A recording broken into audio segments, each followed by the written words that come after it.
Dando continuidade à nossa série de videoaulas sobre condutividade, né? Vamos lembrar aqui que a condutividade molar é igual à condutividade da solução dividido pela concentração.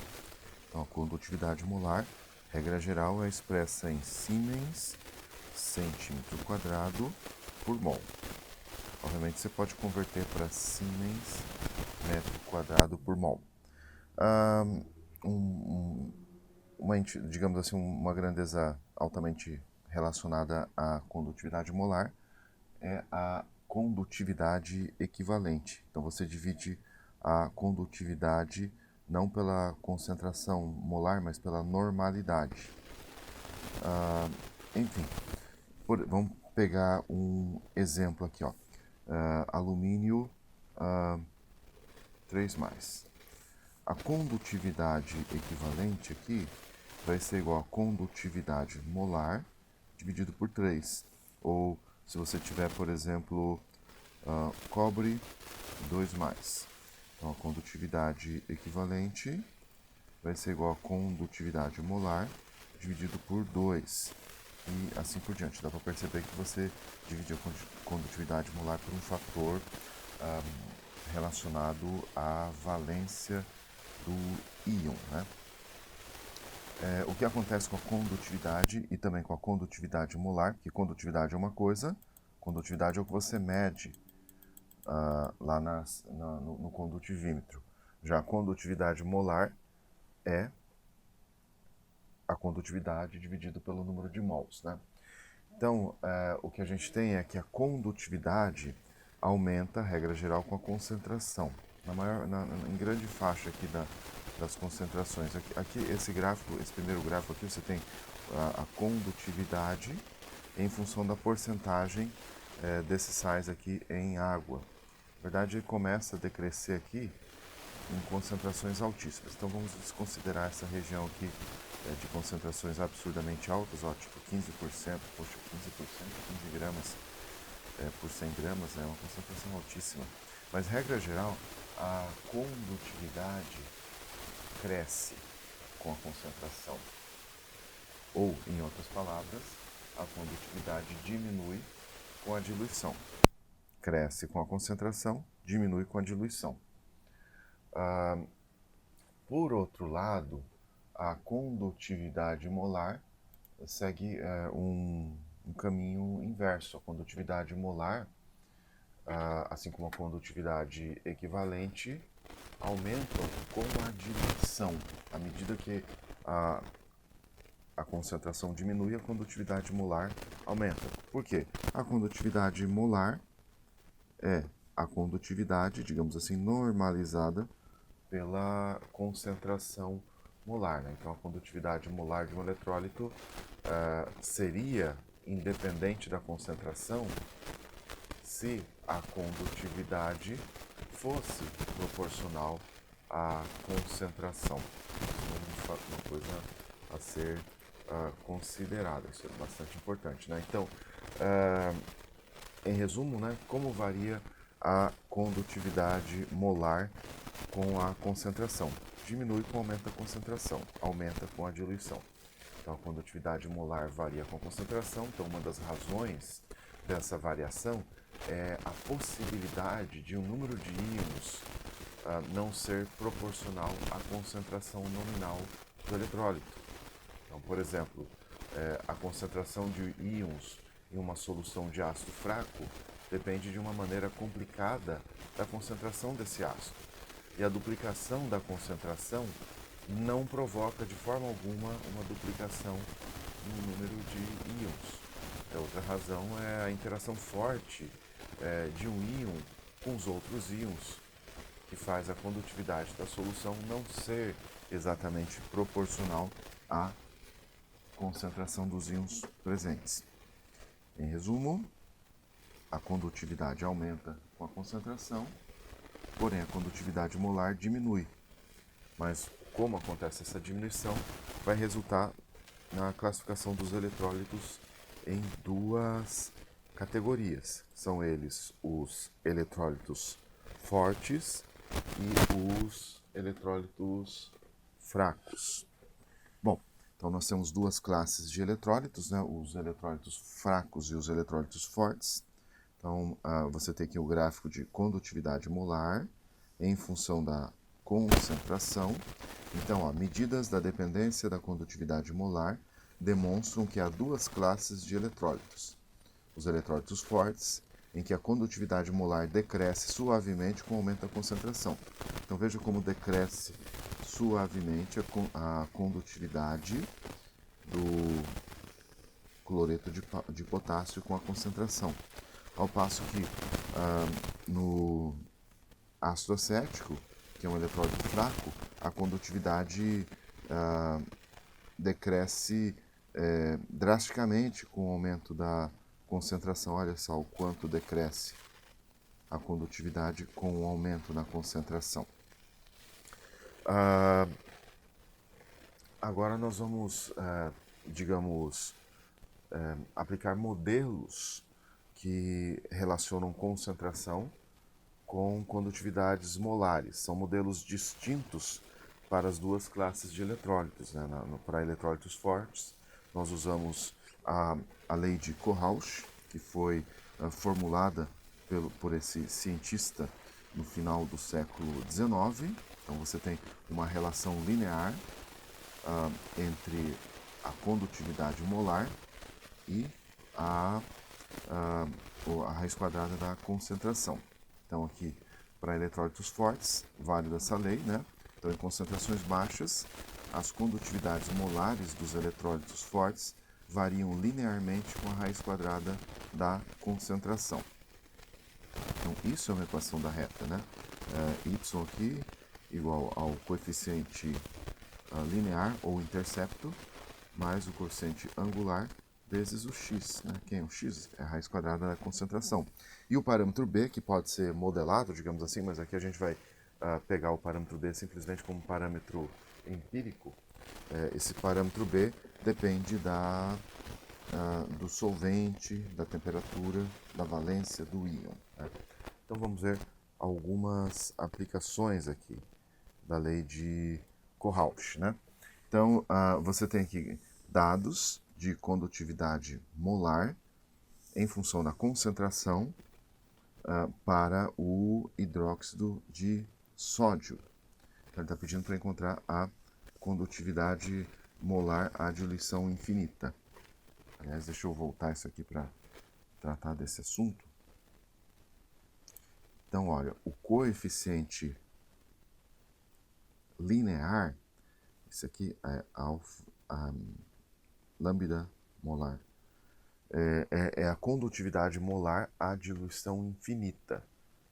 Diluição infinita seria uma concentração tão baixa do eletrólito que nessas condições não haveriam interações entre os íons. Então você teria quase que um eletrólito, digamos assim, ideal, a diluição infinita.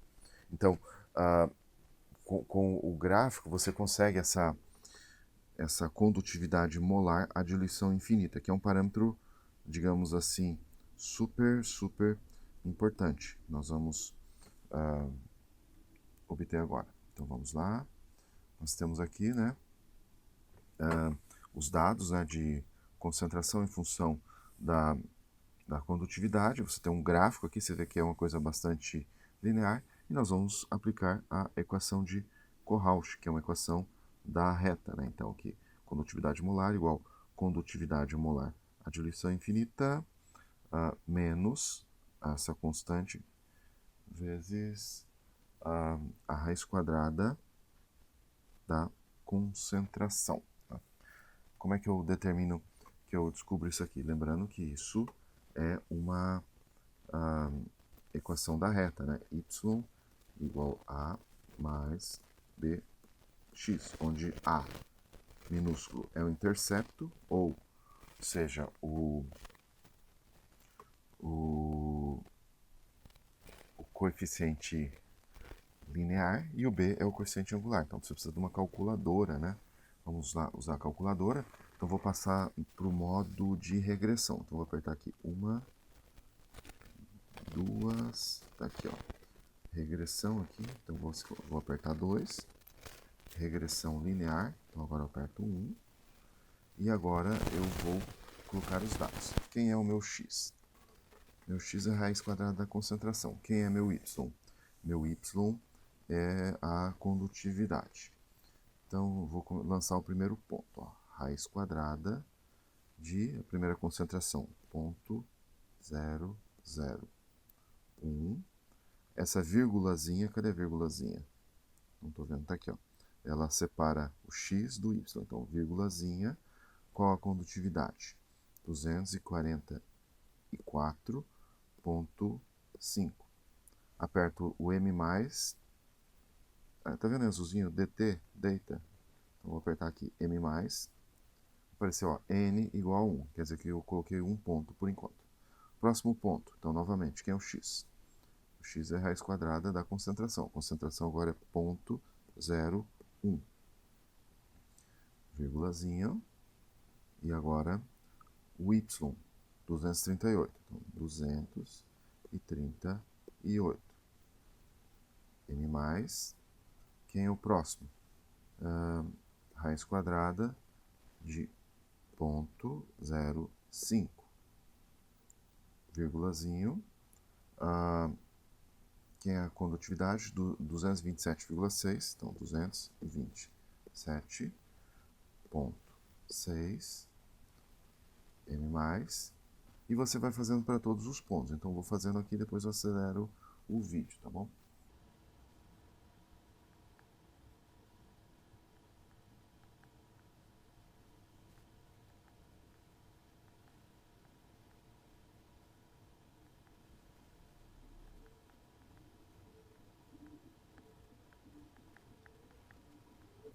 Agora que eu coloquei os 7 pontos, eu vou ver se deu. Espero que eu não tenha errado nada, né? Então vamos ver os parâmetros estatísticos aqui. Eu vou em Shift, segunda função, tá vendo? Shift, apertei aqui, aí aparece o Szinho aqui em cima. Em cima da tecla 2, eu tenho SVAR. Ó, Shift, a segunda função da tecla 2, SVAR, variáveis amostrais. Vou apertar aqui 2. Quais são as variáveis que eu quero? Vamos puxar para a direita aqui, com o cursor. Eu quero o R, coeficiente de correlação linear. Deve dar alguma coisa próximo de -1, se eu não tiver errado na digitação. Então, aqui deu menos 0,997. Ótimo. R igual menos 0,997. E o meu intercepto é o A, né? Na minha calculadora. Então vamos lá, apagar aqui novamente. Shift, SVAR, né? Aqui em cima da tecla 2, aperto 2. Vamos procurar aqui quem? O A, né? Eu quero o A. O A, aperto 1 aqui então. E é a minha condutividade molar à diluição infinita. Então aqui 244, né? 244.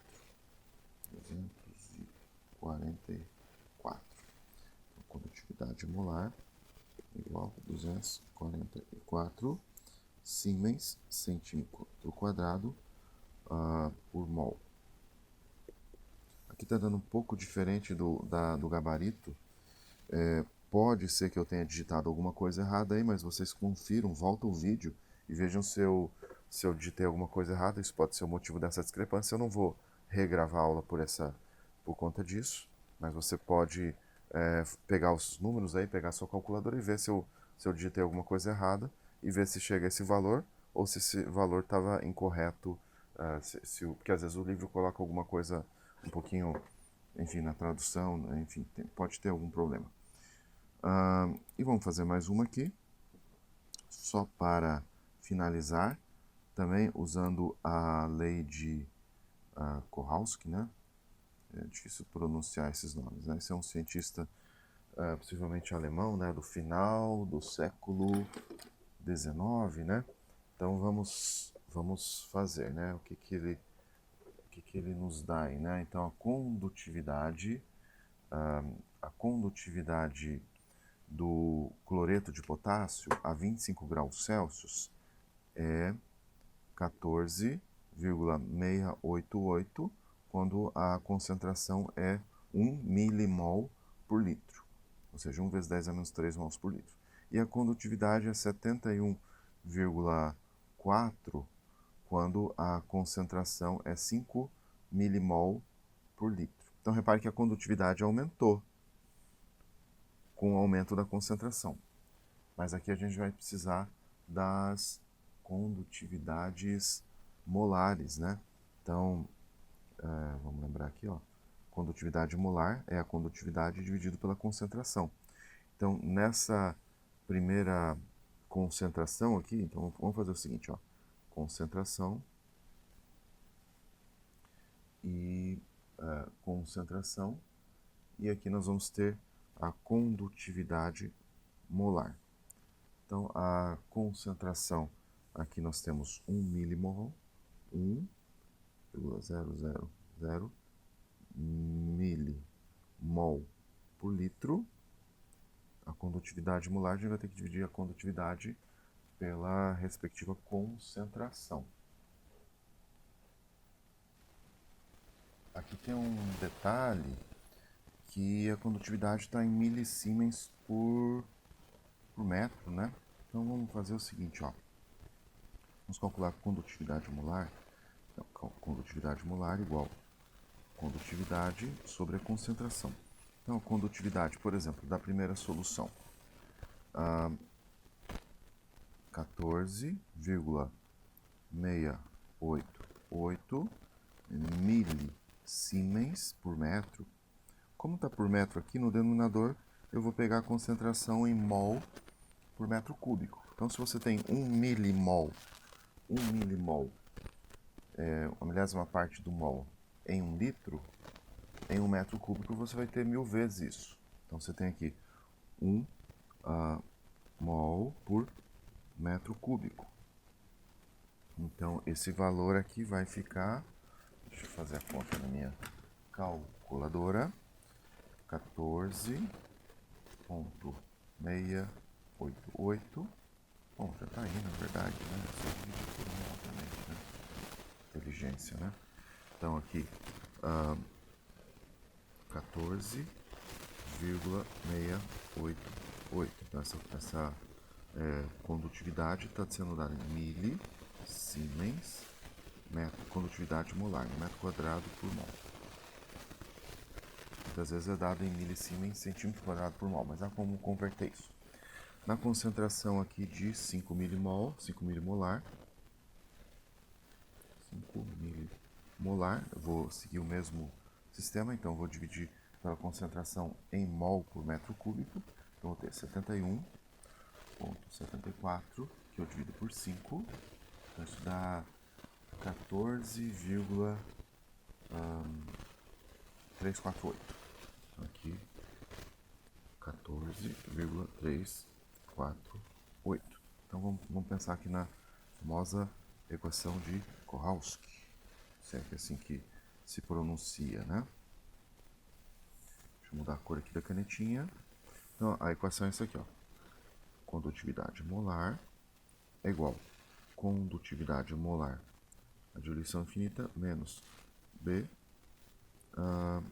raiz quadrada de C. Então você teria um gráfico parecido com esse aqui, ó, condutividade molar em função da raiz quadrada da concentração.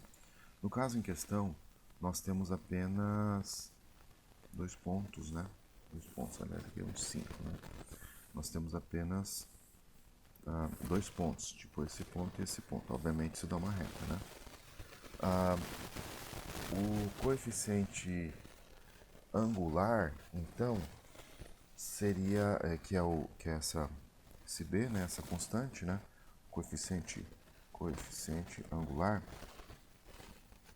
que é na verdade, menos b, né? Esse coeficiente angular vai ser aqui, a condutividade molar na concentração 2, tá aqui, né? C2, menos a condutividade molar na concentração 1,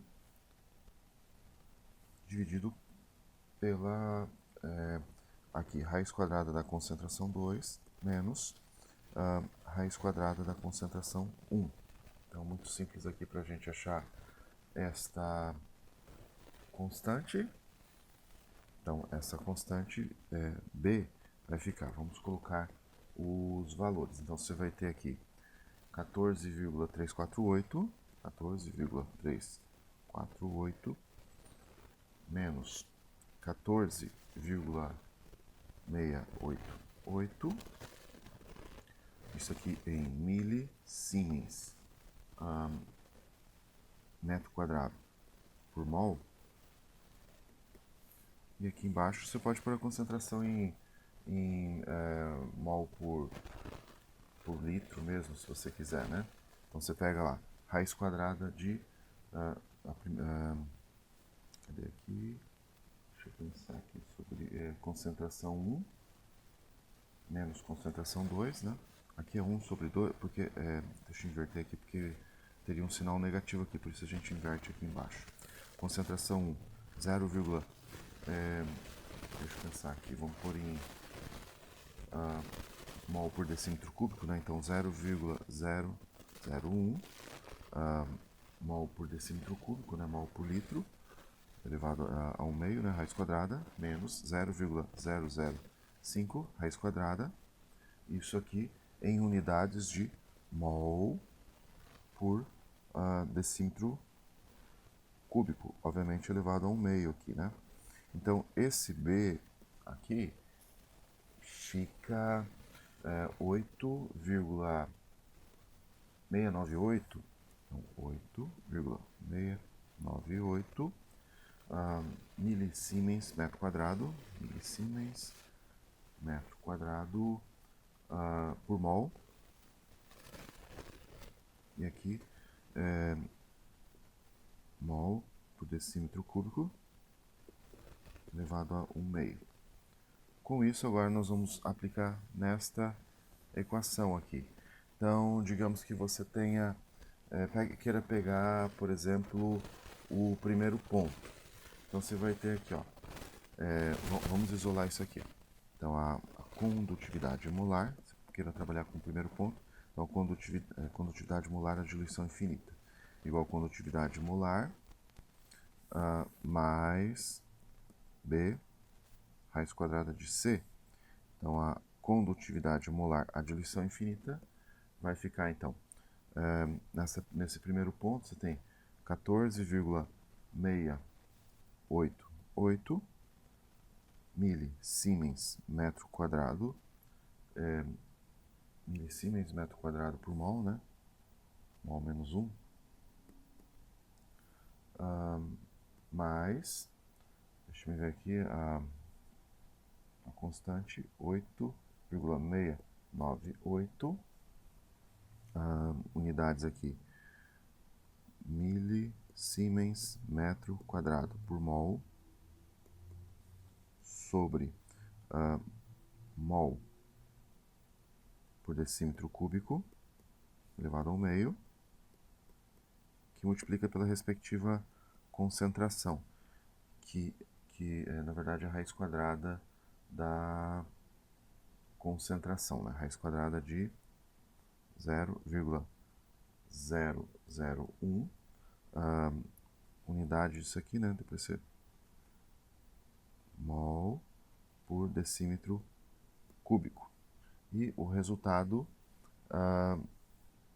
fica, então, deixa eu ver aqui, tem a resposta já, né? Não preciso colocar, 14,693. Isso aqui é um exemplo do livro do Atkins, né? Na próxima aula eu vou trazer exemplos mais interessantes que esse, mas você pode fazer esse outro exemplo, né? Então, por hoje tá bom, né? Até a próxima aula, então.